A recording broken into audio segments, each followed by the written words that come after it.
very happy afternoon to all. Happy afternoon, sir. So we are going to start a very easy chapter, a 4-mark area for examination called as warehousing. This is part and parcel of the customs. First we'll be doing the introduction for warehousing. You just write some charts along with me. I will give you what are the topics to be discussed in warehousing. The first one, types of warehouse. There are 3 types of warehouse. Number 1, public warehouse under section 57, private warehouse under section 58, and special warehouse under section 58A. So you can write along with me. We'll be putting around 10 to 12 charts. That the introduction. Then we'll be moving in detail. So warehousing. There are ethana types of warehouse? 3 types of warehouse. Classified into 3 category. Number 1, public warehouse. Number 1, public warehouse. Number 2, private warehouse. Number 2, private warehouse. Number 3, special warehouse. Number 3, special warehouse. Public warehouse under section 57. Section 57 of the Customs Act is talking about public warehouse. Section 58 of the Customs is talking about private warehouse. Section 58A is talking about the special warehouse. 58A is talking about the special warehouse. So warehouse is classified in how many categories? 3 categories. Number 1, public warehouse, private warehouse, special warehouse. Say along with the section. Public warehouse under section 57, private warehouse under section 58, special warehouse under section 58A. Second time, public warehouse under section 57, private warehouse under section 58, special warehouse under section 58A. Last time, public warehouse under section 57, private warehouse under section 58, special warehouse under section 58A. Sir, what is this a public warehouse? Public warehouse na enna sir? Public warehouse is a site or building. அது ஒரு site இல்ல ஒரு building ஒரு இடம் licensed by the principal chief commissioner of customs or chief commissioner of customs. For example, ஒரு particular placeக்கு license கொடுத்திருக்காங்க. இந்த இடத்தை நாங்க இனிமே customs warehouse னு சொல்லுவோம். ஒரு building, ஒரு இடம், ஒரு godown என்னவோ ஒன்னு. அந்த லைசன்ஸ் தான் அதை வந்து customs warehouse இல்ல other than customs warehouse determine பண்ணுது. லைசன்ஸ் இல்லைனா அது other than customs warehouse. Once உங்களுக்கு என்ன வந்தாச்சுனா where dutiable goods may be deposited. அதுக்குள்ள என்ன வெச்சுக்கலாம்?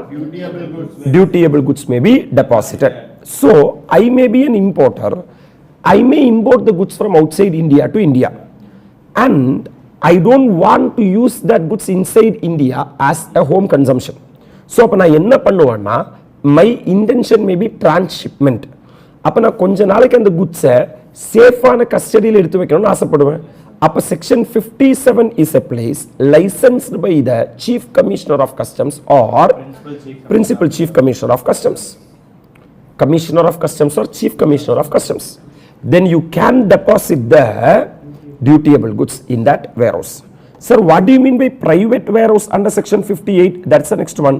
It is same site or building licensed by the what or what? Principal chief commissioner of customs or chief commissioner of customs, wherein the dutiable goods imported by the dash are deposited. Licensee are deposited. For example, Tata is there, Birla is there, like that so many big importers are there. அவங்கள என்ன feel பண்றாங்கன்னா, எனக்கு வந்து public வேர்ஹவுஸ்ல ஒரு சின்ன இடம் இருந்தா எனக்கு பத்தாது, எனக்கு ஒரு வேர்ஹவுஸே வேணும். எனக்கு ஒரு அப்போ ஒரு பர்டிகுலர் சைட்டை பர்டிகுலர் பில்டிங்கை principal chief commissioner of customs இல்லைன்னா சீஃப் கமிஷனர் ஆஃப் கஸ்டம்ஸ் கிட்ட பர்மிஷன் வாங்குறாங்க. எனக்கு வந்து இந்த பில்டிங் வந்து என்னோட பிரைவேட் வேர்ஹவுஸாக கொடுத்துருங்க அப்படின்னு சொன்னாங்கன்னா, your dutiable goods can be imported in that private warehouse. Next one, special warehouse under section 58A. It is also a site or building licensed by the principal chief commissioner or chief commissioner of customs, where the dutiable goods notified by the CBIC may be deposited. Not all the goods like silver, gold or the other valuable precious material if you are importing, don't put inside public warehouse. ஏன்னா யாரா திருடிட்டு போக என்ன இருக்கு? அதே மாதிரி private வேர்ஹவுஸ்ல allow பண்ண மாட்டோம். என்ன வேர்ஹவுஸ்ல தான் போடணும். So there are three types of warehouse, my dear lovable students. Number one, public warehouse under section 57. சொல்லும்போது அப்படி சொல்லுங்க. Public warehouse under section 57, private warehouse under section 58, special warehouse under section 58A. What is public warehouse? It is a site or a building licensed by the principal chief commissioner of customs or commissioner of customs, sir, wherein dutiable goods may be deposited. This is the main difference between public warehouse, private warehouse and special warehouse. These are under record based control and not under what? Customs. It remains under physical record of PO under NLOC, customs lock. என்ன sir எனக்கு எதுவும் புரியல சார். For example, in case of private warehouses and public warehouses, we will say that paper control. We will say that for example, ஒரு இடம் இருக்கும், இந்த ஒரு இடம் இருக்குன்னா நான் இந்த குட்ஸை இங்க டெபாசிட் பண்ண போறேன் அப்படின்னு ஒரு ஃபார்ம் எழுதி கொடுத்து ஃபார்ம்ல என்ன பண்ணா போதும்னா சைன் வாங்கினா போதும். ஃபார்ம்ல சைன் வாங்கி அந்த குட்ஸை எதுக்குள்ள வச்சுக்கலாம்? வேர்ஹவுஸ்க்குள்ள வச்சுக்கலாம். பப்ளிக் வேர்ஹவுஸா இருந்தாலும் சரி, they are under dash based control. அப்ப கஸ்டம் டிபார்ட்மெண்ட்டுக்கு ரெக்கார்ட்ஸ்ல தான் கண்ட்ரோல் இருக்குமே தவிர சார் கஸ்டம்ஸ் அந்த வேர்ஹவுஸை திறக்கிறதும் பூட்டுறதும் கஸ்டம்ஸ் டிபார்ட்மெண்டா இருக்காது. And not under what? Customs. ஆனா என்ன warehouse? It remains under the physical record of PO. Proper officer open பண்ணாதான் சார் நீ அதுக்குள்ள வைக்க முடியும். ப்ராப்பர் ஆபீசர் ஓபன் பண்ணி கொடுத்தாதான் அது ஒரு நாள் திறக்கவே முடியும். தட் மீன்ஸ் அண்டர் என்ன லாக்? அந்த லாக் யாரோட லாக்கா இருக்கும்னா கஸ்டம்ஸோட லாக்கா இருக்கும். ஆனா பிரைவேட் வேர்ஹவுஸா இருந்தா கஸ்டம்ஸ் லாக்கா இருக்க வேண்டிய எப்ப வேணா நீ உள்ள போலாம், எப்ப வேணா வெளியே வரலாம். ஆனா உள்ள ஏதாவது வைக்கிறதா இருந்தா பேப்பர்ல எழுதி பர்மிஷன் வாங்கிட்டு வைக்கணும். அங்கிருந்து வெளியே ஏதாவது எடுத்துட்டு போறதா இருந்தா பேப்பர்ல பர்மிஷன் வாங்கி நான் இந்த குட்ஸை வந்து கஸ்டம்ஸ் வேர்ஹவுஸ்ல இருந்து ரிமூவ் பண்றேன் அப்படின்னு இன்ஃபார்ம் பண்ணணும். ரைட்டா? அப்படின்னா ஸ்பெஷல் வேர்ஹவுஸுக்கு சார் பேப்பர் கண்ட்ரோலும் இருக்கும் பிளஸ் பிசிக்கல் கண்ட்ரோலும் இருக்கும். ஆனா சார் பப்ளிக் வேர்ஹவுஸுக்கும் பிரைவேட் வேர்ஹவுஸ்க்கும் பேப்பர் கண்ட்ரோல் மட்டும்தான் இருக்கும். என்ன சார்? பிசிக்கல் கண்ட்ரோல் இருக்காது. So what is the first topic? Topic number 1, sir, types of warehouse. There are 3 types of warehouse. Number 1, public warehouse under section 57, private warehouse under section 58, special warehouse under section 58. எல்லாமே site or building தான், where the principal chief commissioner or the commissioner is giving the license. correct? இந்த public வேர்ஹவுஸ்னா it's a place or building where எல்லாத்தோட குட்ஸும் இருக்கும். அதனால தான் அது என்ன வேர்ஹவுஸ்? பிரைவேட் வேர்ஹவுஸ்னா லைசென்சியோட குட்ஸ் மட்டும் தான் இருக்கும். ஸ்பெஷல் வேர்ஹவுஸ்னா நோட்டிஃபைட் குட்ஸ் மட்டும் தான் இருக்கும். அதோட ஃபுல் கண்ட்ரோல் யார்கிட்ட இருக்கும்னா கஸ்டம்ஸ் ஆபீசர் கிட்ட இருக்கும். நவ warehousing bond. என்ன bond? You should understand one thing, man. This is the process or the logic of part number 2. For example, this is Indian Customs Station. So this is full of water. Okay va? From outside India, you are importing goods to India. And you don't want that goods immediately for home consumption. So you are putting that goods inside a warehouse. நீ என்ன பண்றேன்னா warehouse குள்ள போட்டு வைக்கிற. இப்போ இந்த import பண்ண goods எங்க போட்ட? warehouse குள்ள போட்ட. warehouse குள்ள ஏன் போடுற? Because you are interested for transshipment. ஆனா அந்த transship பண்ண வேண்டிய vessel இன்னும் வரல. அது மேபி ஒரு 10 நாளைக்கு அப்புறம் வரதா இருக்கும், இல்ல ஒரு 20 நாளைக்கு அப்புறம் வரதா இருக்கும். அப்ப 10 நாள் 20 நாளைக்கு அப்புறம் வந்தேனா இந்த கஸ்டம் போர்ட்ல இங்க போட்டு வச்சேனா எவனா ஒரு மிதிக்கவோ, லாஸ்ட் ஆகவோ, பில்ஃபரேஜ் ஆகவோ, நாசமாகவோ, டேமேஜ் ஆகவோ, டிட்டீரியேட் ஆகவோ, அபேட்மெண்ட் ஆகவோ வாய்ப்பு இருக்கு. So you want your imported paid material to be safeguarded properly. So these goods has to be kept inside the what? இதுக்கப்புறம் நீ என்ன பண்ண வாய்ப்பு இருக்குன்னா after 10 days you may re-export. கரெக்டா? Or you may sir taken into என்ன consumption? home consumption. இப்படி என்ன வேணா பண்ணலாம் அந்த பொருளை. இப்படி என்ன வேணா பண்ணலாம்ங்கிறதுனால அது என்ன பண்றியோ அப்பதான் சொல்ல முடியும் என்ன பண்ண போறேங்கிறது. So what custom department is saying that when you are depositing the imported goods or to be exported goods inside the என்ன warehouse? customs warehouse, it will be treated as if the goods as import has not been completed. இது இப்போ எங்க இருக்கிற மாதிரி? இந்தியாவுக்கு வெளிய இருக்கிற மாதிரி. ஏன்னா இந்த கஸ்டம்ஸ் வேர் ஹவுஸ் ஆக்சுவலா கஸ்டம்ஸ் டிபார்ட்மெண்ட்டுக்குள்ள தான் இருக்கு. கஸ்டம் டிபார்ட்மெண்ட் இந்தியாக்குள்ள தான் இருக்கு. எப்ப நீ கஸ்டம்ஸ் வேர் ஹவுஸ்ல இருந்து வெளியே எடுத்துட்டு போற குட்ஸை அப்ப நீ எனக்கு டியூட்டி கட்டினா போதும். அதுக்கு முன்னாடி டியூட்டி கட்ட வேண்டிய அப்ப என்னவே கட்டாம டியூட்டியே கட்டாம எதுக்குள்ள போட்டு வைக்கலாம்? வேர் ஹவுஸ்க்குள்ள போட்டு வைக்கலாம். இப்ப நீ நாளைக்கு வந்து சொல்ற நான் டியூட்டி கட்ட மாட்டேனே, இப்படி சொல்றதுக்கு என்ன இருக்கு? அதனால வேர் ஹவுசிங் பாண்ட் என்ன வேணும்னா பாண்ட் எக்ஸிக்யூட் பண்ணிட்டு வேணும். நம்ம அசஸ்மெண்ட்ல எல்லாம் ப்ரொவிஷனல் அசஸ்மெண்ட் எல்லாம் படிச்சிருப்போம், எக்ஸிகியூஷன் ஆஃப் பாண்ட். அதே மாதிரி எதை எக்ஸிக்யூட் பண்ணணும்? பாண்ட் எக்ஸிக்யூட் பண்ணணும். தட் இஸ் வாட் என்ன பாண்ட்? With prescribed security. இங்க பாரு, இம்போர்ட்டர் ஹேஸ் டு ஃபர்னிஷ் என்ன bond plus the security for warehousing goods or for transferring goods from one warehouse to without paying என்ன duty. அப்ப என்ன duty கட்டாம அப்ப நான் இம்போர்ட் பண்ண உடனே கஸ்டம் டியூட்டி கட்ட வேண்டிய அவசியம் இல்லை சார். எப்ப நீ என்ன பண்றியோ ஹோம் கன்சம்ஷனுக்கு, அதாவது வேர் ஹவுஸ்ல இருந்து குட்ஸை ரிமூவ் பண்றியோ அன்னைக்கு என்ன சார் கஸ்டம் டியூட்டி கட்டினா போதும்.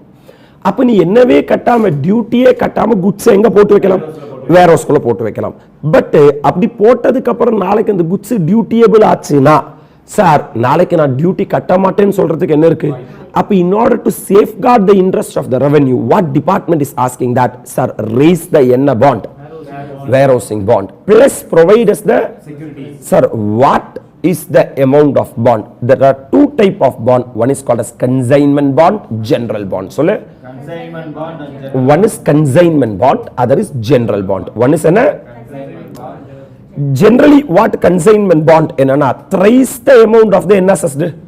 Duty assessed. That means whatever self assessment duty இருக்கு இல்லையா, இப்போ ஃபார் எக்ஸாம்பிள் நார்மலா இப்பவே நீ என்ன கட்டறதா இருந்தா ஒரு 1 லட்சம் ரூபாய் duty கட்டணும்னா 1 lakh into 3 comes to 3 lakh rupees ஓட பாண்ட் நீ எக்ஸிக்யூட் பண்ணி வைக்கணும். What department is saying that இன்னைக்கு 1 lakh rupees வருது, நாளைக்கு இன்ட்ரெஸ்ட் பெனால்டி இதெல்லாம் வரதுக்கு என்ன இருக்கு? அப்ப நீ உன்னோட டியூட்டி ஐடியல் டியூட்டி பேயபிள் என்னவோ அதோட thrice எனக்கு என்ன வேணும்? பாண்டா வேணும். நெக்ஸ்ட் ஒன் என்ன bond? General bond. Assistant commissioner which is AC or deputy commissioner which is DC may permit யார to execute என்ன bond in respect of goods warehouse with என்ன period? General bond in the sense means 100% of the என்ன payable? Duty payable. Generally நீ வந்து duty 1 லட்சம் ரூபாய் கட்டணுமா, அந்த 1 லட்சம் ரூபாய்க்கு எனக்கு என்ன கொடுத்தா போதும்? பாண்ட் கொடுத்தா போதும். அதுதான் என்ன bond? General bond.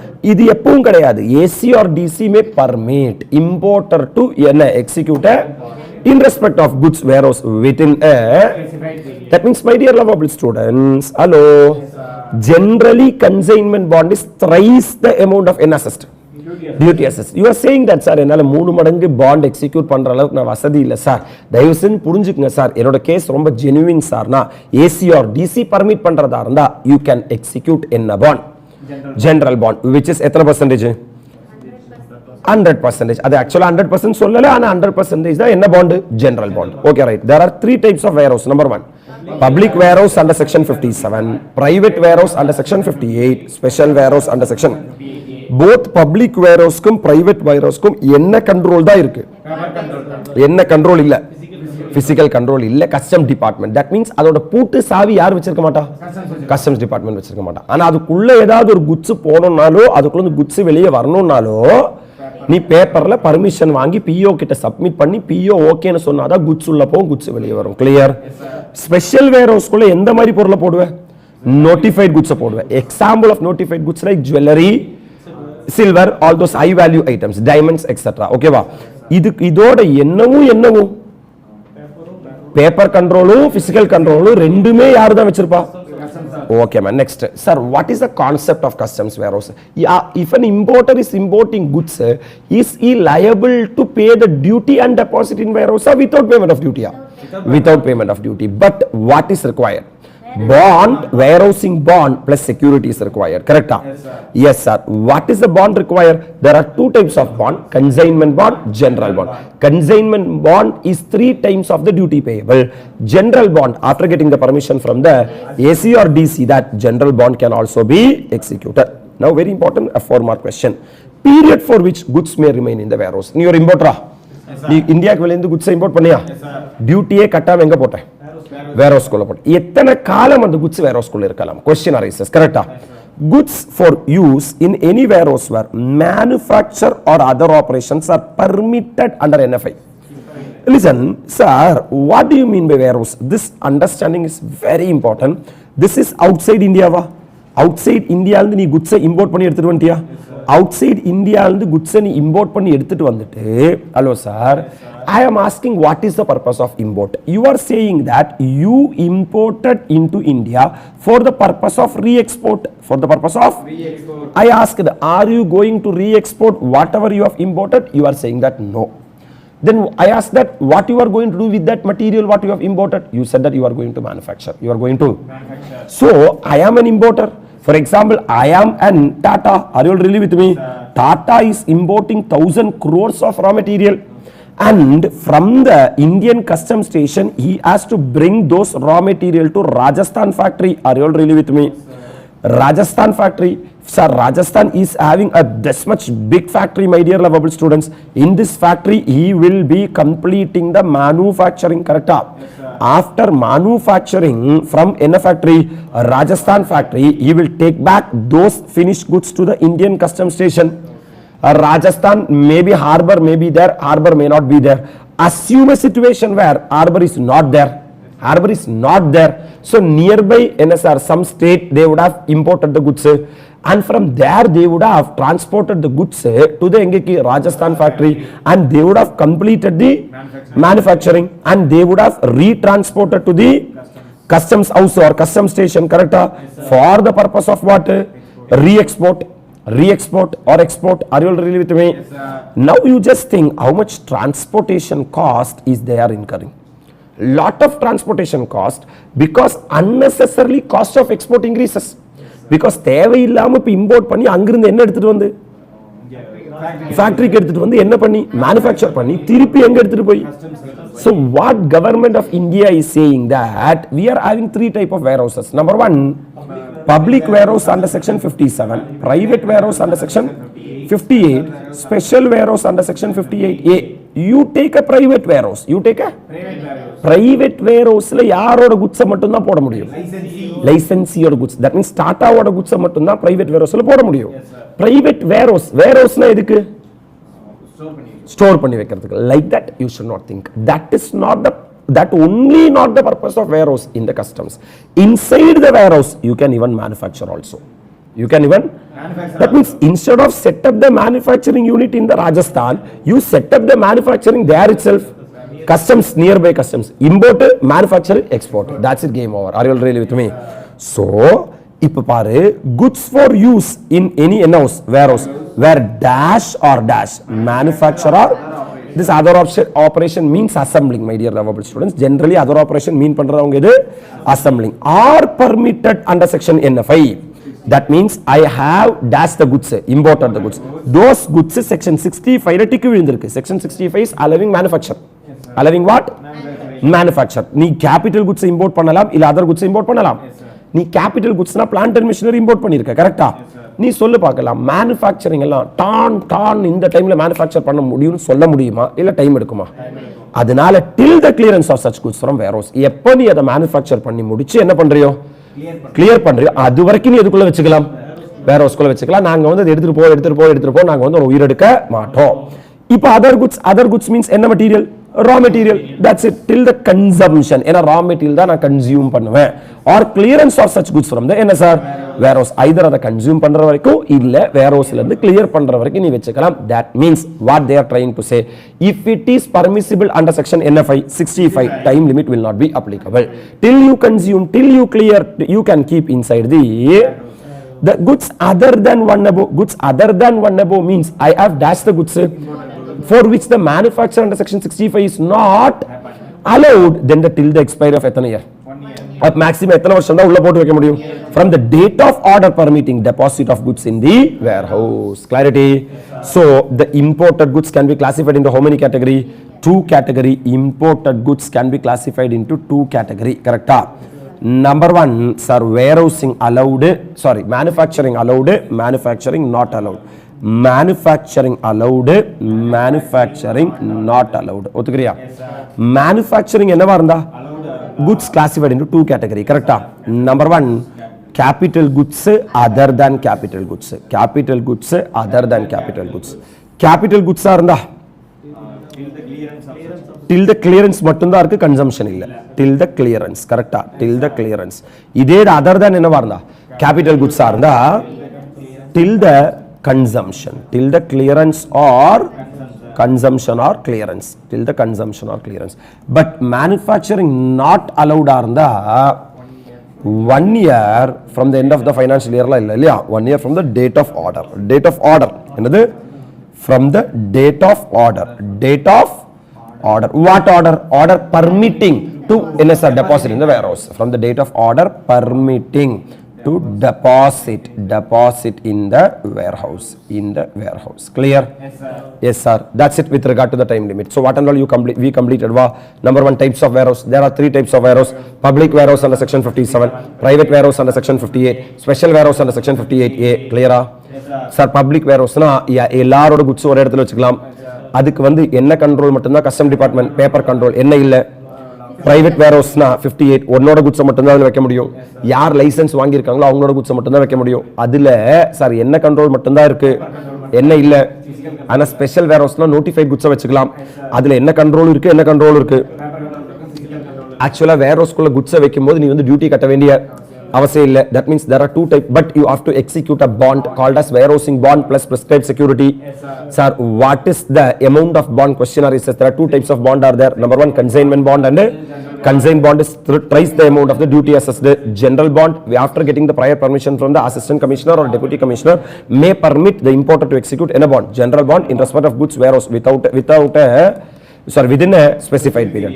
Now, what is the time period you can keep the goods inside the warehouse? That depends upon whether the manufacturing is allowed or not. If the manufacturing is allowed, you have to classify the goods into 2 categories. Capital goods other than capital goods. Capital goods na till the date of clearance, not NSR. Capital goods not till the year of consumption, other than capital goods not till the date of consumption or clearances. But other than the manufacturing allowed goods na till the expiry of 1 year from the date of the order permitting the deposit of goods in the.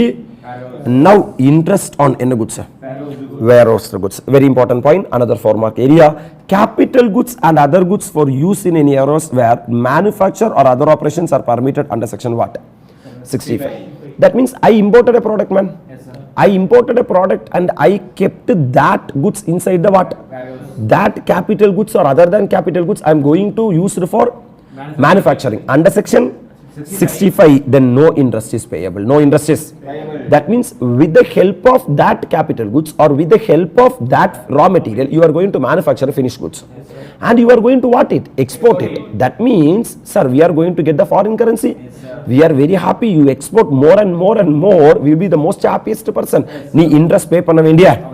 But goods then other than 1 above, man. Sir, that means I have imported the goods. I kept inside the warehouse that I am not going to use it for manufacturing. Hello, sir. That means and the goods either na home consumption ku eduthu vara correct or na thirupi adaiye thirupi anupa enna irukku. So interest will be payable. Very important. If goods remain in the house beyond 30 days, this is very important, man. That means 0 to 30 days, 90 days it is interest free. Ni naya paisa interest kodukka vendiya. But 30 days ku mela warehouse la vekkradha irundha, from the date on which the order permitting the deposit goods in a warehouse under section dash is made. In a 60 la da order kodupanga, order permitting the deposit in the warehouse. Adila irundha and the order vandu ethana naal 60 days varaikku ni enna kodukka illa order 66 section 60 la order pass panni. Hello sir, andila irundhu ethana days varaikku 90 days varaikku ni enna vekkradha irundha warehouse kulla vekkradha irundha enna thevilla. But beyond the 90 days, that means from 91st day till the date of actual clearance, you are liable to pay interest. Question arises, what is the rate of interest? At the rate of 15%. இது சொல்ல வேண்டிய என்ன இல்ல, அவசியம் இல்ல. கஸ்டம்ஸ்னாலே throughout 15% னா GST நாலே 18% தான். ரைட்டா? Yes sir. கஸ்டம்ஸ்னாலே 15% தான். GST னா very rare GST we are having here or there 24%. Like section 50 ல வந்து பேசுறாங்க, நம்ம டிஸ்கஸ் பண்ணுவோம். Separate chapter we are going to discuss. And amount on which என்ன is payable?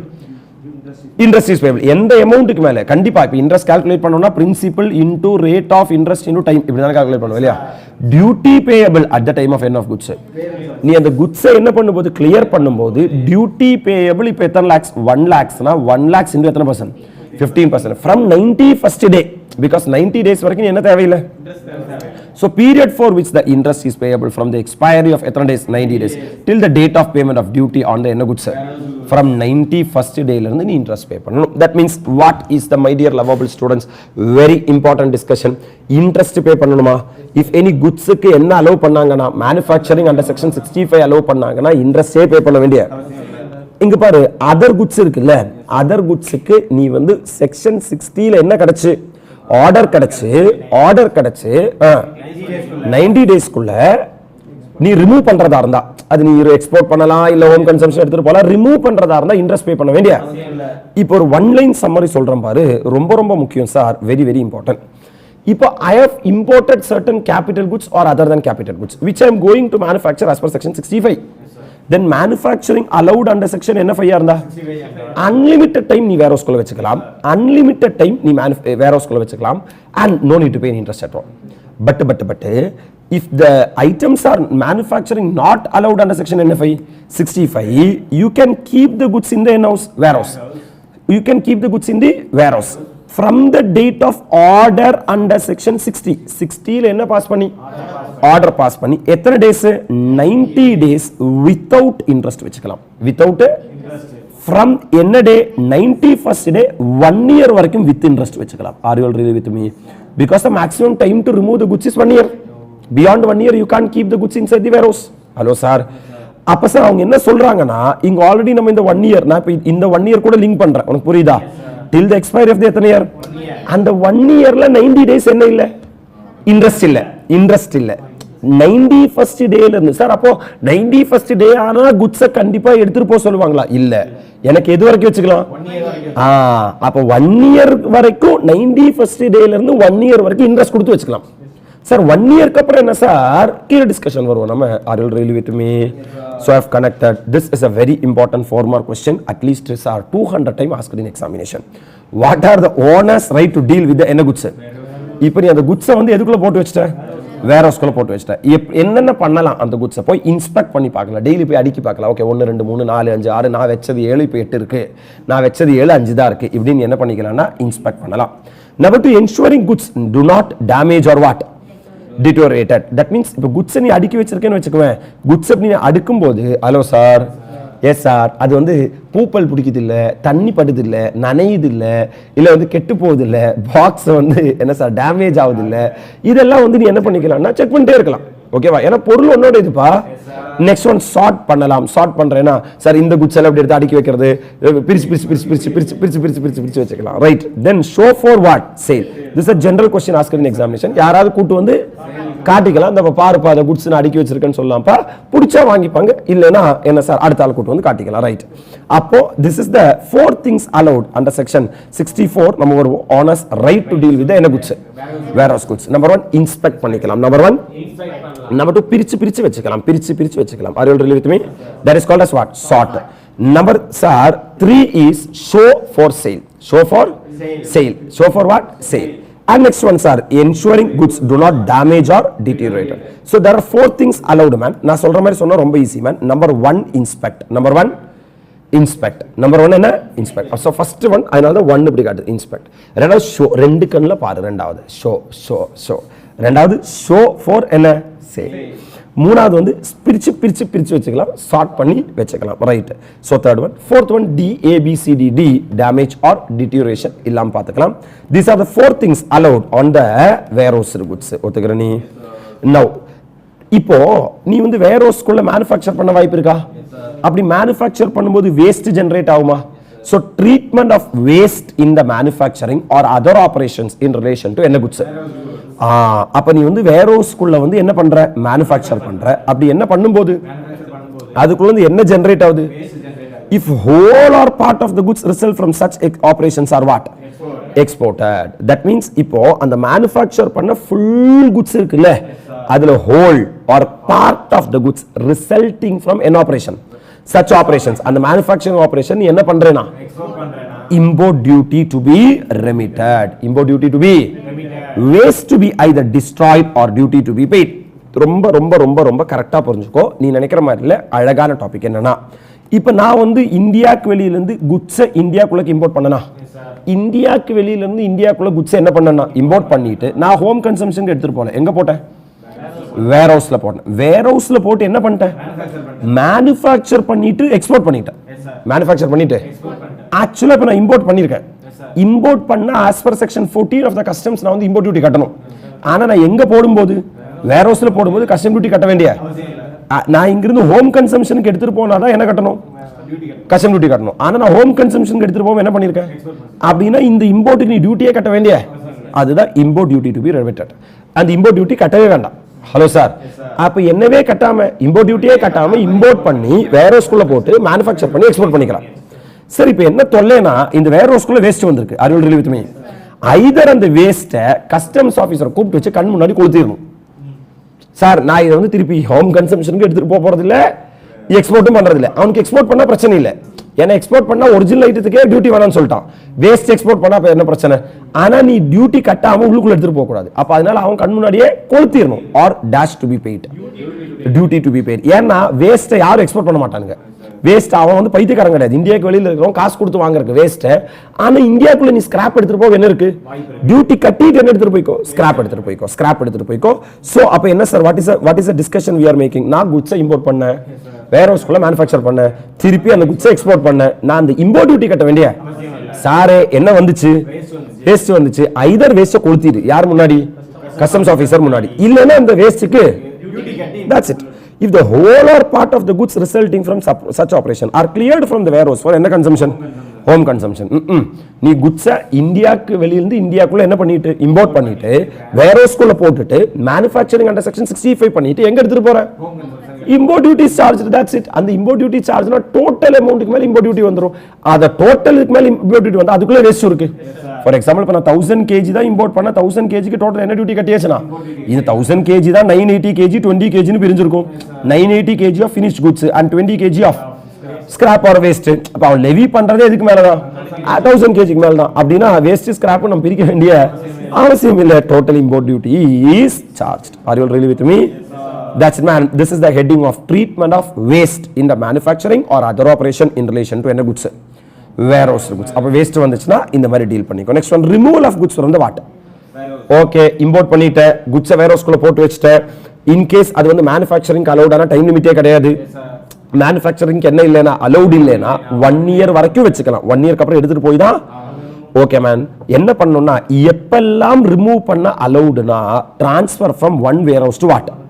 Another warehouse. நீ வந்து இப்ப ஃபார் எக்ஸாம்பிள் பப்ளிக் வேர் ஹவுஸ்க்குள்ள போட்டு வச்சிருக்க as per section 57. ஒரே எலித்துவலையா இருக்கு sir. Are you really with me? அவன் என்ன சொல்றானா இந்த வேர் ஹவுஸ்ல என் பொருள் வச்சுக்க எனக்கு மனசு இல்ல, நான் இந்த வேர் ஹவுஸ்ல இருந்து வேற ஒரு வேர் ஹவுஸ் பிரைவேட் வேர் ஹவுஸ் இருக்கலாம், இல்ல இன்னொரு பப்ளிக் வேர் ஹவுஸ் கூட இருக்கலாம். கரெக்ட்டா?